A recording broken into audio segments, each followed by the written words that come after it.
My fiancée called me selfish for asking for a prenup. Her daughter said I owed them stability. I called off the wedding and dodged a bullet. Hello Reddit I+ here. This is going to be long, but I really need to get this out. I've been holding it in for months and I'm still trying to wrap my head around what happened. I 38M was engaged to a woman named Melissa 36F.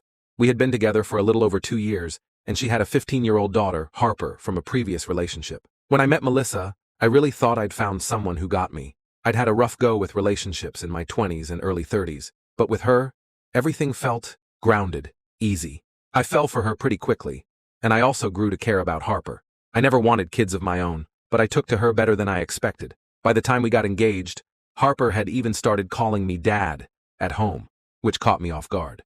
Melissa said it was a sign of how safe she felt with me, how much of a father figure I'd become. I was honored, honestly, but something about it also felt like pressure I hadn't signed up for. Not yet, anyway. Anyway, on to the core of it all. I've worked hard my entire life to build what I have. I run a small construction company that I started myself 11 years ago. It's finally doing well. Comfortable, not rich. I also bought a house about 7 years ago, paid off most of the mortgage, and I've got some retirement savings and investments. Nothing extravagant, but it took me blood, sweat, and debt to get here. My last serious relationship ended in a financial mess, and I swore I'd never be that vulnerable again without protection. So, about 3 months after the engagement, we started talking about the wedding, combining finances and long-term planning. That's when I brought up the idea of a prenup. I said I wanted us both to feel secure and that it wasn't about love or mistrust. It was just smart. She didn't take it well. Melissa's face twisted like I'd slapped her. A prenup? She said. Why, so you can bail whenever you feel like it? I tried to explain it wasn't about that. That it was about protecting both of us. That if things went south, which I hoped they never would, we'd have a plan in place. I told her I'd cover legal costs for her to get her own lawyer to review it. I wasn't trying to screw her over. I just didn't want to risk losing the business or the house I'd built before we even met. She said I was selfish. She said if I loved her, I wouldn't be preparing for the marriage to fail.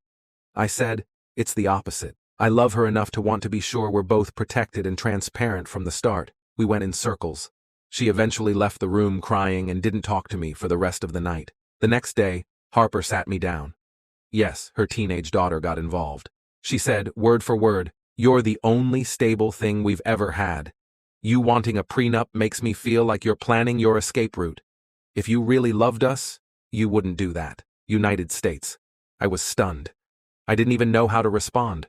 I never adopted Harper, never promised Melissa I'd take on a parental role legally or financially, but somehow it had become an unspoken assumption. I started realizing that over time, I had stopped being Melissa's partner and started becoming their safety net. Still, I told myself I was overthinking, that emotions were just high, that maybe Melissa just needed time to come around, so I let it go, temporarily. But something started to feel off. She became distant. Not cold exactly, but different. Then she'd flip and be overly affectionate, like she was trying to control the temperature in the room, depending on how close I was to backing off the prenup idea. So, I decided to quietly meet with a lawyer anyway, just to understand what I'd be risking if we didn't have one. Long story short, if we got married without a prenup and divorced later, she could be entitled to a share of my business, retirement, even my house. If I died, she could contest my will and potentially leave nothing for my nieces and nephews, who I'm close to and want to support if I ever pass. So I started the process. Still didn't push it with her, just got the documents drafted and was planning to gently bring it up again once we had less tension. Then, one night, I came home and heard her talking on the phone in our bedroom. Door cracked open. She didn't hear me come in. She said, "No, he hasn't signed anything yet. Yeah, I'm trying. I just need a couple more weeks. Once it's legal, we're set." I stopped breathing. She kept talking, but I couldn't listen. Once it's legal, we're set. That phrase kept replaying in my head like a warning bell. Later that night I started digging. I didn't want to, but I had to. Something in my gut was screaming that this wasn't about love anymore. Checked our shared iPad. She was still logged into her email. That's when I found them. Emails between her and someone named Jason. She had him saved under Cousin Jason, which made sense because she'd mentioned a cousin with that name before. But this was not family. These were flirty, personal emails, and in one she wrote, "I've got him almost there. Once the wedding happens, we're good. I know it took longer than we hoped, but it'll all be worth it." Another one. "He's being difficult about the prenup. Might need to cave temporarily to keep things on track. I felt like the floor dropped out under me. I just sat there staring at the screen for what felt like an hour. She was playing me. I printed out the emails, canceled the venue the next day, then the caterer, then the DJ. I stopped payments on everything I could. That weekend, I told her the wedding was off. At first, she laughed, thought I was bluffing. Then I handed her the printed emails. She went pale, then red, then started yelling, accusing me of spying, of violating her privacy. No apology, no denial. Just, you had no right to go through my stuff. I just stood there in silence, let her dig her hole. She eventually left and stayed with a friend. Harper didn't say anything to me, just left a handwritten note on the kitchen counter. You didn't just leave her, you left me too. I cried reading that. I really did care about her. But this wasn't my mess. I wasn't their insurance policy. I wasn't a replacement dad on demand, and I definitely wasn't a free ride to a better life. Melissa moved out the next month.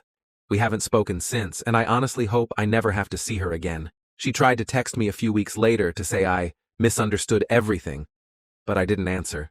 There was no misunderstanding. She was trying to manipulate her way into financial security, and she got caught. It's been 5 months. I'm back in therapy, back at work. I'm not dating again yet, but I'm starting to feel whole again. I guess the biggest takeaway is this. When someone tells you that you're their stability, but bristles at the idea of a fair, protective prenup, pay attention. That's not love. That's dependency. And sometimes, dependency has an agenda. I dodged a bullet, but it grazed me on the way out. A couple months after everything went down, I was still dealing with the emotional wreckage. Therapy helped. But there were days I felt numb. I wasn't just grieving the loss of the relationship. I was grieving the illusion of what I thought I had, what I almost signed up for. The reality of being used, of being targeted, still felt surreal. I kept wondering, was it always fake? Or did it start real and rot somewhere along the way? Then, out of nowhere, I got a message on Facebook from someone I didn't recognize, a guy named Daniel. His profile pic showed him with Harper. Turns out, he was her biological father. That opened a whole new door I wasn't ready for. He said he knew it was random, but he'd heard about the canceled wedding from Harper.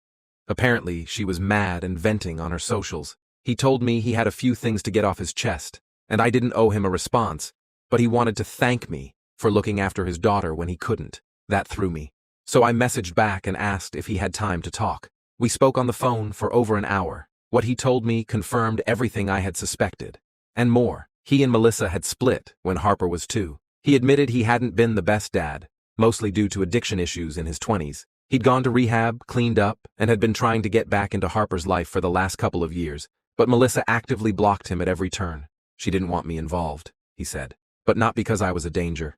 She wanted to keep control of the narrative, the single mom image, like it gave her leverage. He said Melissa had a pattern. Get into relationships with stable men, move in fast, and let them take on financial responsibilities. He told me I wasn't the first guy she'd moved Harper in with, and I likely wouldn't be the last. What really floored me, though, was this. Jason, the guy she'd been emailing, the one I thought she was cheating with, he wasn't a stranger. He was Melissa's ex from before me. Not a fling, not a cousin. A former live-in boyfriend she used to call unstable and emotionally abusive. Daniel said Harper once told him that Jason used to live with us, but Mom said he couldn't keep a job. So why was she emailing him about locking down the marriage? Was it financial? Some kind of sick codependence?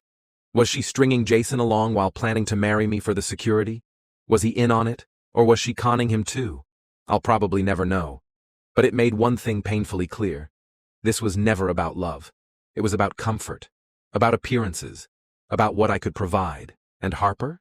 As much as it broke me to think of her as collateral, I realized I had become part of Melissa's image, the nice man who saved them. And when I asked for a prenup, when I showed signs of boundaries, the illusion cracked. That's why Harper lashed out, because the security blanket she'd been promised was being yanked away. I've thought about reaching out to her, telling her I still care, that I never meant to hurt her, but I know that wouldn't help anyone. She's a kid wrapped in adult games she didn't create, and that's something she'll have to figure out in time. So yeah, that's where I'm at. I sleep easier now. I'm not paranoid anymore. I don't second-guess myself when I lock my front door or sit in silence at dinner. I no longer have to feel like my home is an audition for someone else's dream life. Melissa taught me one final lesson. Whether she meant to or not, Love without respect is manipulation. And trust without protection is a con waiting to happen. If you're reading this and thinking about getting married, get the prenup. Don't let guilt or pressure talk you out of it. If they're really with you for you, a fair prenup shouldn't scare them.